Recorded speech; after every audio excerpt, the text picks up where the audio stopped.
Hello friends, आज हम पढ़ेंगे मेलिस लॉ के बारे में। इससे पहले की वीडियो में हमने पढ़ा है पोलराइजर क्या होता है और एनालाइजर क्या होता है। According to this law, intensity of polarised light transmitted through the analyser is proportional to the cosine square of the angle between plane of transmission of the analyzer and plane of transmission of the polarizer। थोड़ा हम इसको समझने के लिए इस figure को देखते हैं। ये हमारा plane of transmission of the polariser है। ठीक है, ये हमारा plane of transmission of the analyser है। सपोज दोनों के बीच में जो एंगल है वो हमारा थीटा है। अब देखते हैं, जब ये अनपोलराइज लाइट है, हमारी अनपोलराइज लाइट की इंटेंसिटी हमारी आई जीरो है। जब इसको हम पोलराइजर से पास कराएंगे तो इंटेंसिटी कितनी हो गई, आई प्राइम। इसकी वैल्यू कितनी होगी, I zero by two. I zero by two क्यों होगी, क्योंकि हमने पढ़ लिया पिछले वीडियो में। अब जब ये पोलराइज लाइट एनालाइजर से पास होती है तो सपोज उसकी इंटेंसिटी कितनी है, आई डबल प्राइम। ये कितनी होगी according to Malus law, I prime cos square theta, यानी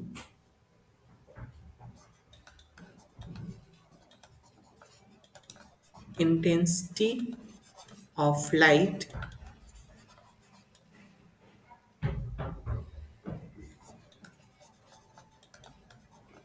passing after analyser.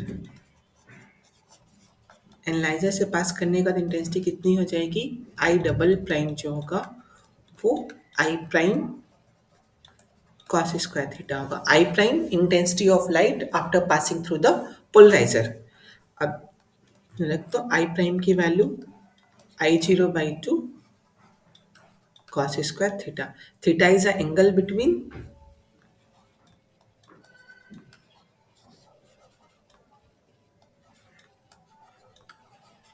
Angle between transmission axis of analyzer and polarizer।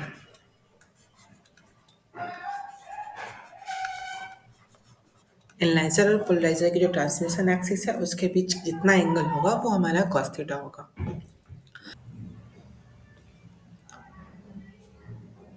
अब हम बात करेंगे आइसोट्रोपिक और एनाइसोट्रोपिक मटेरियल क्या होता है। In isotropic material, the value of refractive index is same in all direction within the material. For example, glass, water, air। यानी इन material के लिए जो रिफ्रैक्टिव इंडेक्स की वैल्यू होगी वो सभी दिशाओं में समान होगी। और अब देखते हैं anisotropic crystal. In anisotropic crystal, the properties like velocity, refractive index are different in different direction within the crystal। यानी क्रिस्टल के अंदर डिफरेंट डायरेक्शन में वेलोसिटी और रिफ्रैक्टिव इंडेक्स की वैल्यू डिफरेंट होगी। अब हमारे जो एनाइसोट्रोपिक क्रिस्टल होता है ये दो पार्ट में फर्दर कैटेगराइज होते हैं। एनाइसोट्रोपिक पहला क्या है हमारा, यूनिएक्सियल।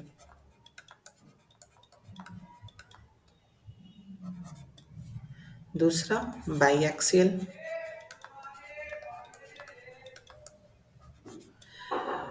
अब यूनिएक्सियल में जब डबल रिफ्रैक्शन होगा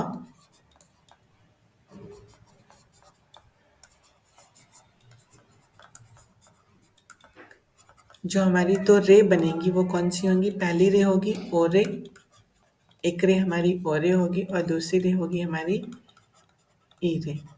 लेकिन जब बाईएक्सियल क्रिस्टल की बात करें, बाईएक्सियल क्रिस्टल में जब डबल रिफ्रैक्शन होगा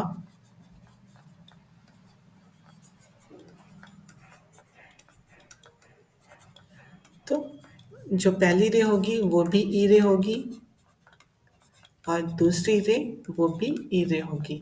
यानी बोथ रे जो होंगी वो हमारी ई रे होंगी बाईएक्सियल क्रिस्टल में।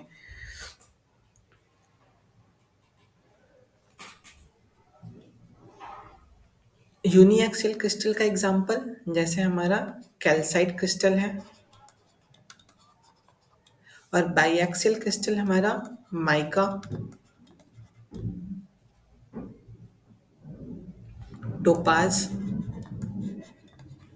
ये सारे हमारे बाईएक्सियल क्रिस्टल। हम बात करेंगे hygienic explanation for double refraction. Double refraction को एक्सप्लेन करने के लिए हाइजन ने कंसिडर किया कि जो प्रोपगेशन ऑफ लाइट है उसको हम वेव सरफेस के टर्म में ट्रीट कर सकते हैं। अब क्या होगा, लाइट अगर हमारा आइसोटोपिक मटेरियल से पास होगी तो केवल वन वेव सरफेस जनरेट होगा, और वो वेव सरफेस स्फेरिकल होगा और सभी डायरेक्शन में सेम वेलोसिटी से ट्रेवल करेगा। क्यों करेगा हम देखते हैं। देखिए, velocity of light in material क्या होती है, v is equal to c by mu. Mu क्या है हमारा, म्यू जो है रिफ्रैक्टिव इंडेक्स है ऑफ द मटेरियल। अब आइसोट्रोपिक मटेरियल के रिफ्रैक्टिव इंडेक्स की वैल्यू जो है वो सभी डायरेक्शन में सेम होती है, इसलिए जो वेव सरफेस है वो सभी डायरेक्शन में आइसोट्रोपिक मटेरियल में सेम वेलोसिटी से ट्रेवल करेगा। ये इसका वेव सरफेस जनरेट हो गया। वेव सरफेस जो है हमारा स्फेरिकल है,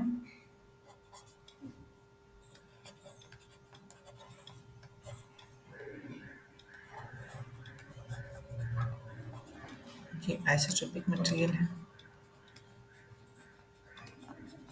आइसोट्रोपिक के लिए अब हम बात करते हैं एनआइसोट्रोपिक के लिए क्या होगा।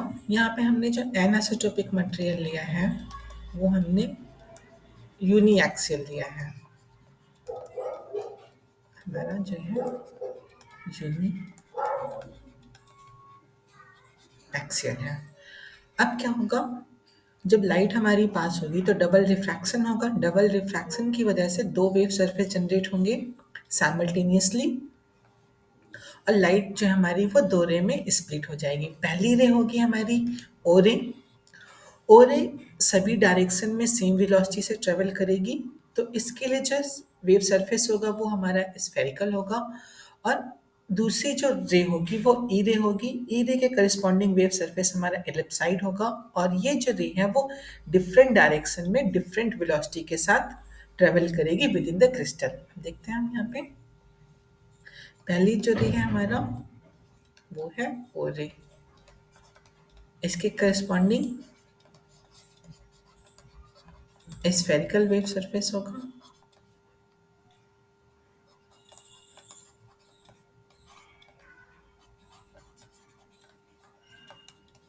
और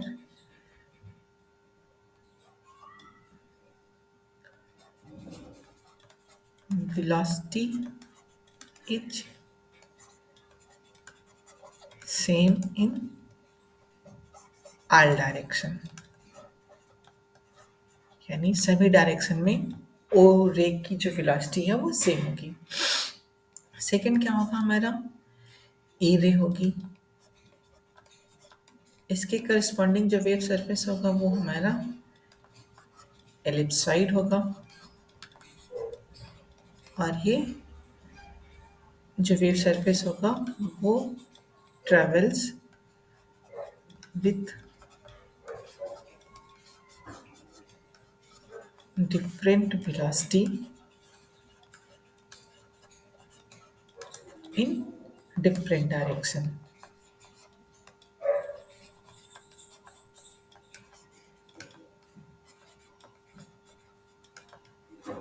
यानी जो ये वेव सरफेस होगा वो हमारा डिफरेंट डायरेक्शन में डिफरेंट वेलोसिटी से ट्रेवल करेगा। ये हमने फिगर में भी दिखाया हुआ है कैसे डबल रिफ्रैक्शन को हाइजन ने एक्सप्लेन किया है। यहाँ पे क्रिस्टल हमारा पॉजिटिव क्रिस्टल है, दूसरा क्रिस्टल हमारा निगेटिव क्रिस्टल है। अभी इसके जस्ट थोड़ी देर बाद हम इसके बारे में बात करेंगे। देखिए, ये जो वेव सरफेस है वो हमारा स्फेरिकल है, और ये हमारा ओ रे के करस्पॉन्डिंग है। ये वेव सरफेस हमारा एलिप्सॉइड है, और ये हमारा ई रे के करस्पॉन्डिंग है। सेम इसी तरीके से ये हमारा स्फेरिकल है, ये ओ रे के लिए है, और ये हमारा इलिप्साइड है, ये हमारा ई रे के लिए है। ठीक है, अब हम बात करेंगे पॉजिटिव क्रिस्टल क्या है और हमारा नेगेटिव क्रिस्टल क्या होता है। In positive crystal velocity of E ray is lower than velocity of O ray in all direction except along the optic axis। और नेगेटिव क्रिस्टल में क्या होगा, velocity of O ray is lower than velocity of E ray in all direction except along optic axis। Consider कर लेते हैं कि जो velocity of O ray है उसको हम VO से डिनोट कर रहे हैं, velocity of E ray को हम VE से डिनोट करते हैं। अब देखते हैं पॉजिटिव क्रिस्टल के लिए और नेगेटिव क्रिस्टल के लिए।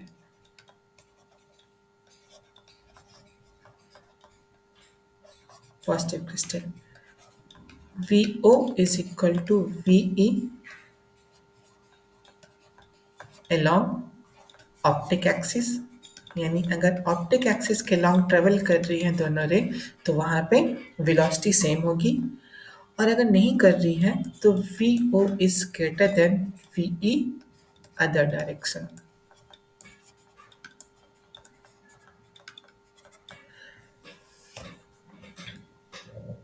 Refractive index of O ray क्या होगा,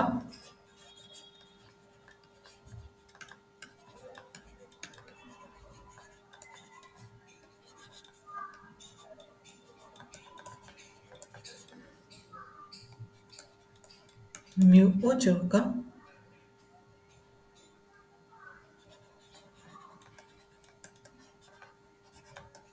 velocity of light in vacuum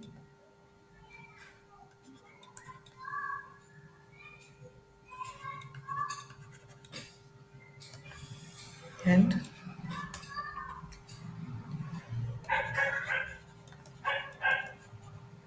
velocity of O ray in the crystal।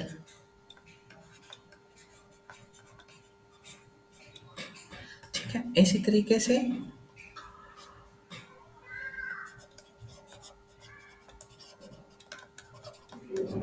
Refractive index of E ray for positive crystal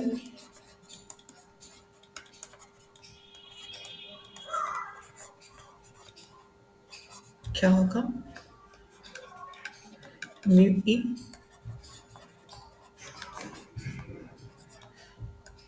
velocity of light in vacuum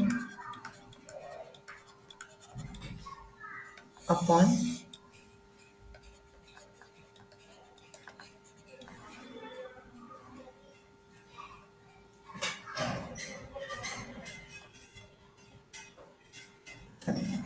refractive index of E ray for positive crystal क्या होगा, velocity of light in vacuum upon minimum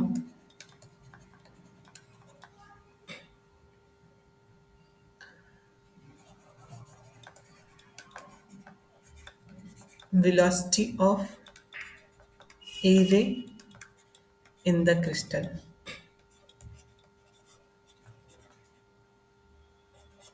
so positive crystal के लिए क्या होगा,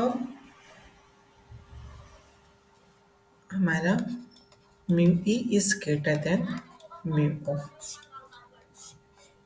for positive crystal.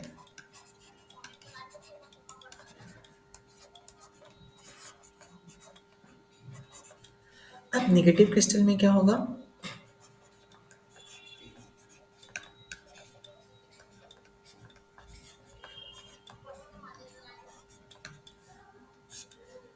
Negative crystal के लिए क्या होगा,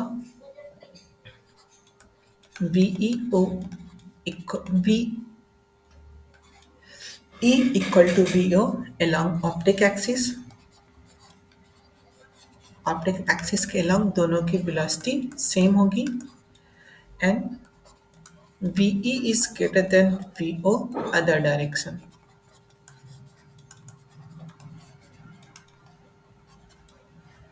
अब रिफ्रैक्टिव इंडेक्स क्या होगा? ई ई रे के लिए for negative crystal mu E velocity of light in vacuum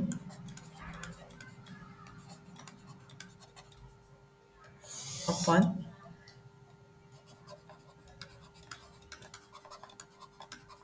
maximum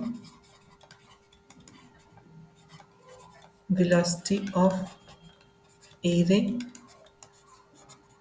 in the crystal.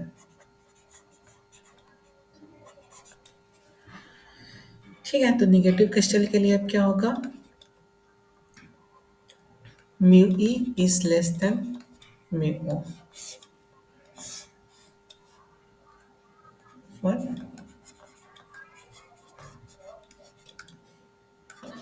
Negative crystal.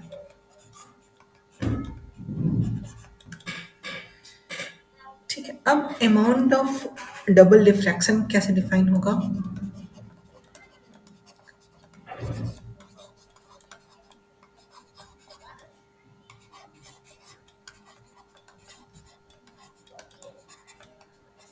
R by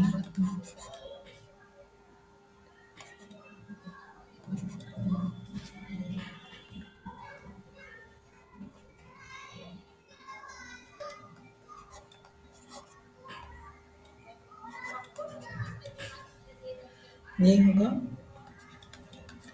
delta mu is equal to mu E minus mu O.